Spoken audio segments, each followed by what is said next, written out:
நீங்கள் எடுத்த முதல் அவதாரம் என்னங்க? கிரீதாயுகத்துல முதல் அவதாரம் மச்சம் என்று சொல்லக்கூடிய மீன் அவதாரம். அந்த அவதாரம் ஏன் எதற்கு எடுத்தீங்க?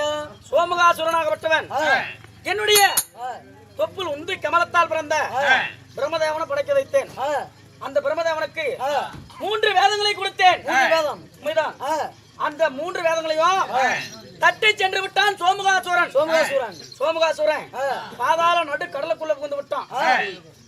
கடலுக்குள்ள இருக்கிறவன நாம எப்படி பிடிப்பது அப்படி என்று சொல்லி இரவிலும் தூங்காமல் பகலிலும் தூங்காம மச்சம் என்று சொல்லக்கூடிய சேர்க்கென்று மீன் அவதாரம் எடுத்து அந்த சோமுகனை தான் வதைத்தேன். முதல் அவதாரம் உண்மைதான். இரண்டாவது அவதாரம் ஆமை அவதாரம் எடுத்தேன். என்ன காரணம்? என்ன காரணம்? தேவாதி தேவர்களும் அசுரர்களும் ஒன்றாக சேர்ந்து தேவ அமிர்தம் கிடைக்கிறாங்க. எப்படி தேவ அமிர்தம்? எப்படி? திருப்பார் கடலை ஒரு சட்டியாகவும் மந்திரகிரி மலையை ஒரு மத்தாகவும்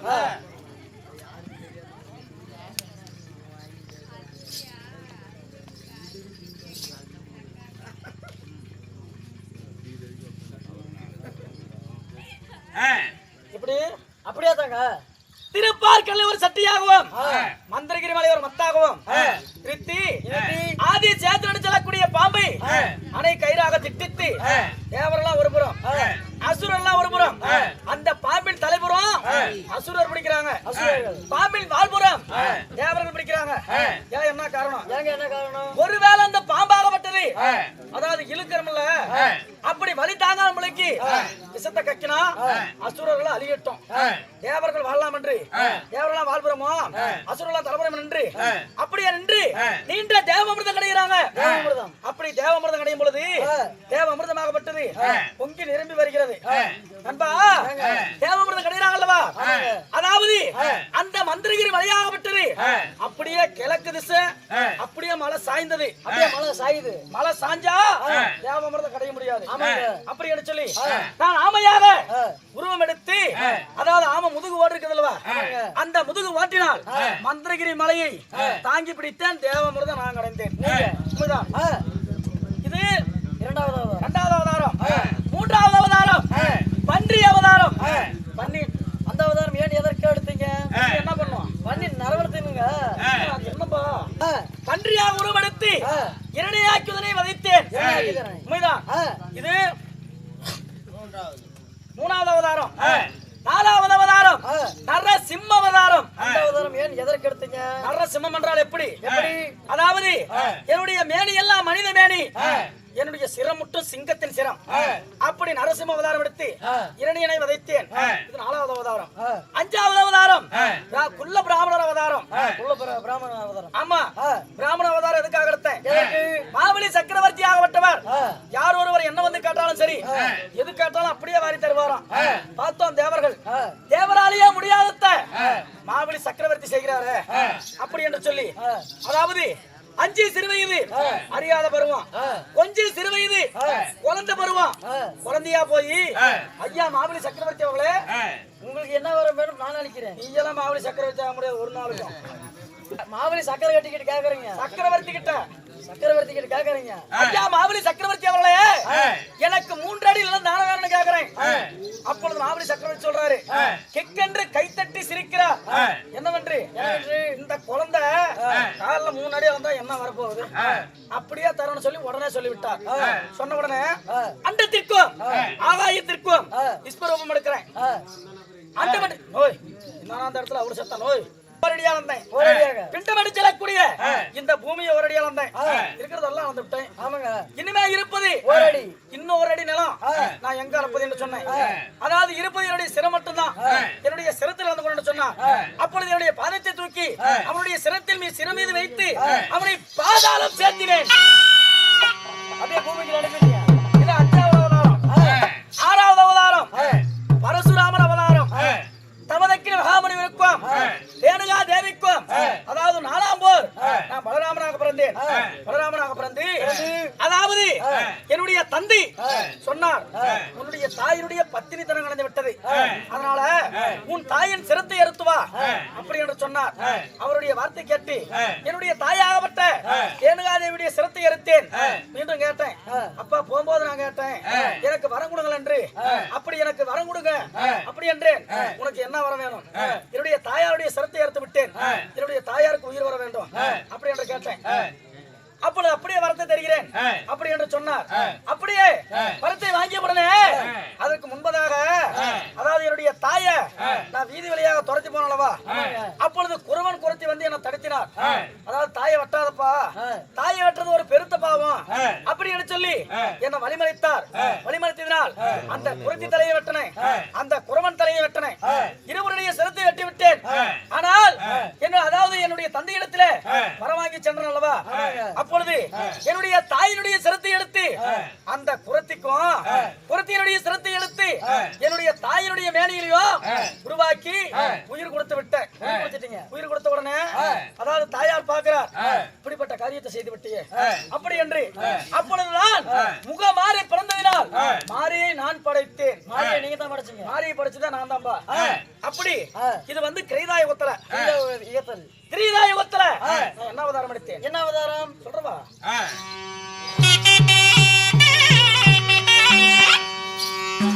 ஐயா யோத்தியாலோ தஜரத வைத்திலே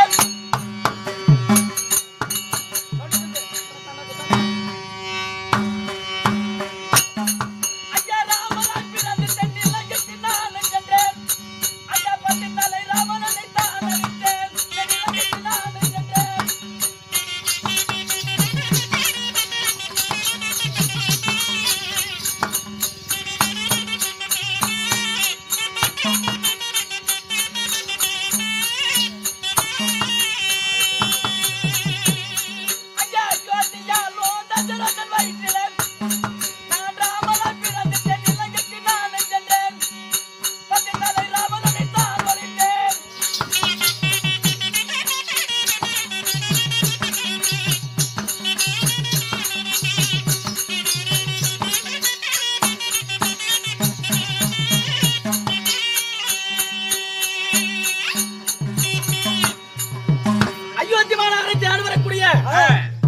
தசரதன் என்பவர் 3 பெண்களை மணமுடித்தார்.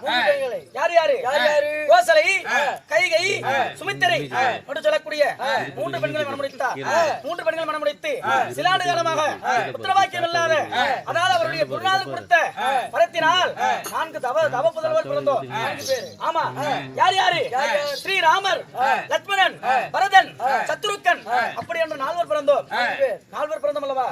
அதுல ஸ்ரீராமச்சந்திர மூர்த்தியாக நான் பிறந்தேன். நான் பிறந்த உடனே அதாவது சீதையை மணமுடித்தேன். சீதையை மணமுடித்தீங்க. தென்னிலங்கை ராவணேஸ்வரன் ஸ்ரீ எடுத்து போய் விட்டான். அப்பொழுது அனுமந்த பாலரோட துணை கூட்டி அதாவது சீதையை சிறைமீட்டு வந்து இது வந்து திரேதாயுகத்துல ஒரு அவதாரம். ஆமா, அதுதான் ராம அவதாரம். துபாவரி யுகத்துல 2 அவதாரம் எடுத்தேன். என்ன அவதாரம் எடுத்தேன்? 8வது பலராம அவதாரம் எடுத்தேன். உண்மைதான். 9வது ஸ்ரீ கண்ணவதாரம் எடுத்தேன். கண்ணவதாரத்துல யாருக்கு மகனாக பிறந்தேன்? யாருக்கு சொல்றவா?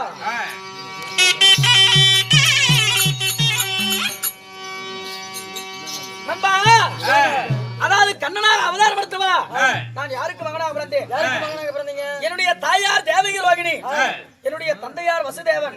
வசுதேவனுக்கும் தேவகி ரோகிணிக்கும் நான் மகனாக பிறந்தேன். நான் பிறந்தது ஓரிடம், நான் வளர்ந்தது ஓரிடம். எங்க பிறந்தேன்? எங்க பிறந்தீங்க? எங்க வளர்ந்தேன்? எங்க வளர்ந்தீங்க? டேடே நான் பிறந்தது மச்சு தேசம்.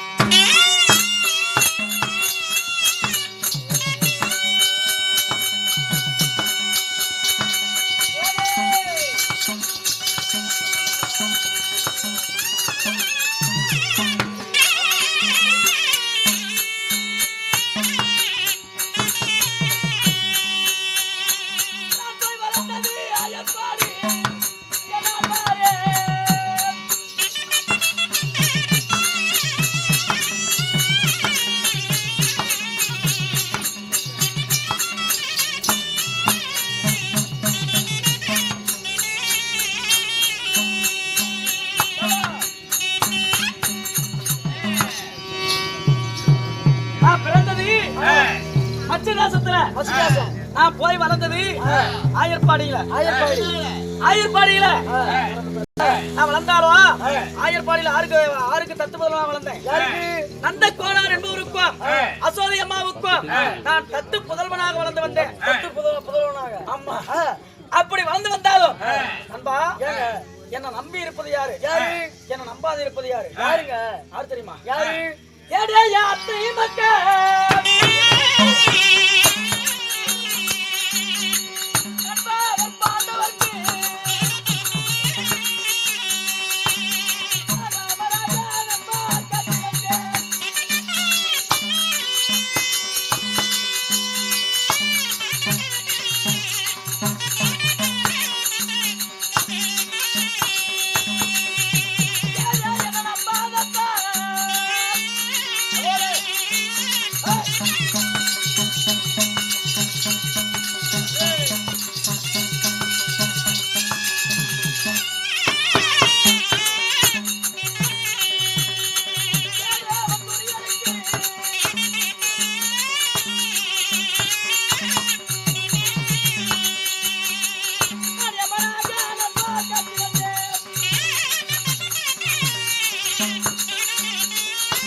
என்ன நம்பியவருக்கு நான் நடராஜன், என்னை நம்பாதவருக்கு நான் யமராஜன்.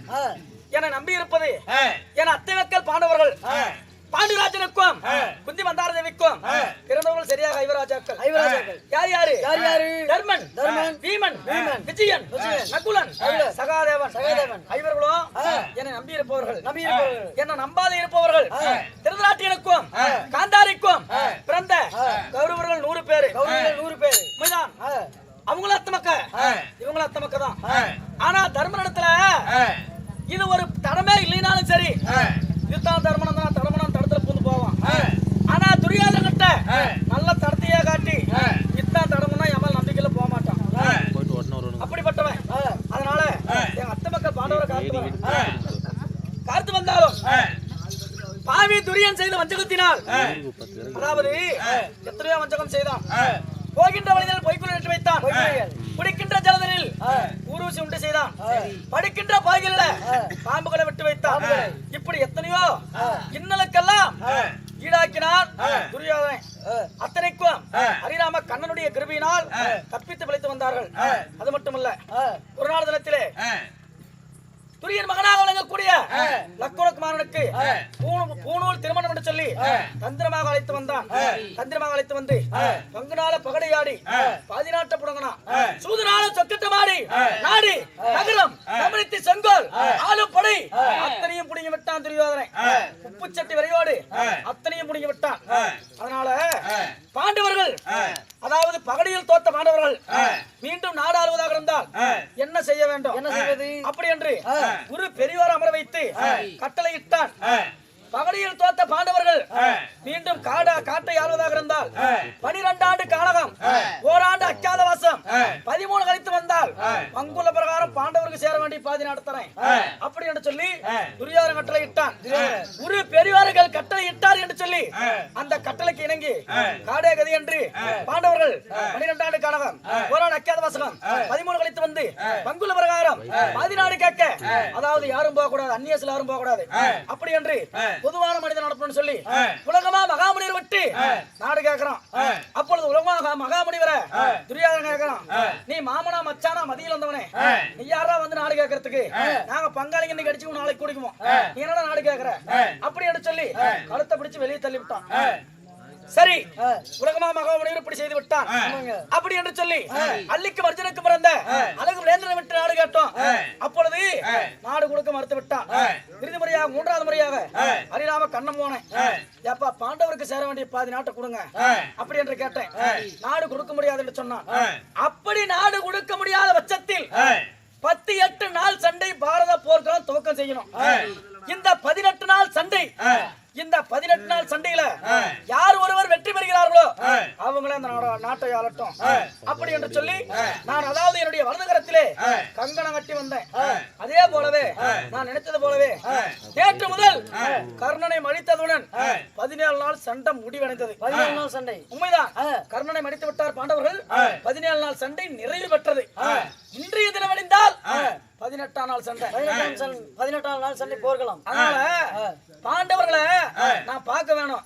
அதுக்கு முதலாக என்னுடைய மனைவியா வழங்கக்கூடிய எனக்கு எத்தனை பொண்டாட்டிங்க? 8 பட்டேஸ்திரிகள், 8000 கோபேஸ்திரிகள், மாமா இருக்க, ருக்மணி இருக்க, ஆதிலட்சுமி இருக்க, நல்ல அனைவற்ற பேர் இருந்தாலும் எனக்கு ஆசைக்கு நேசத்திற்கும் பண்புக்கும் மனைவிக்கும் உரிமையான என்னுடைய தேவிமார்கள் மாமா ருக்மணி இவர் இருவரிடத்திலே அழைத்து ஒரு வாய்வார்த்தை சொல்லி போக வேண்டும். அப்படியாகட்டும். இப்ப நான் என்ன பண்ணணும்? என் பொண்டாட்டி கிட்ட